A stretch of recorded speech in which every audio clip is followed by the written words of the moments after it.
Australia's average temperature has risen over the past decade, with the country's 10 hottest years on record occurring within just the last 14. Climate change is a result of burning fossil fuels to produce energy for homes and motor vehicles.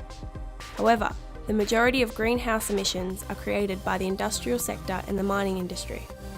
Although evidence continues to amount, theories on climate change are not without their critics. Sectors of the media, industry, and even the federal government strongly oppose the views of many within the scientific community.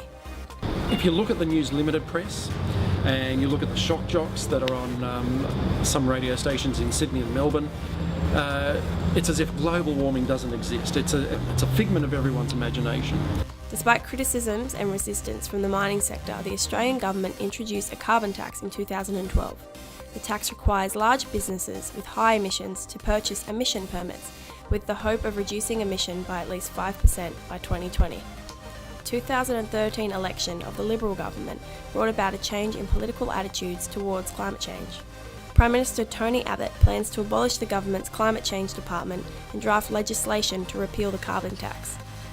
The government aims to push the repeal through Parliament when the new Senate meets in July. Despite the government's position, many believe Australia needs to be doing more to fight climate change. I really don't think there's enough being done by a lot of nations that could do better. Yeah, sure, we've started the process in Australia. Until you get the most polluting nations to come on board, it's going to be very, very difficult to get a solution to global warming. A warmed climate can bring changes to the natural environment, agriculture, water supplies, and even pose health dangers to the community. We are all part of the problem, and we all need to act now to be part of the solution.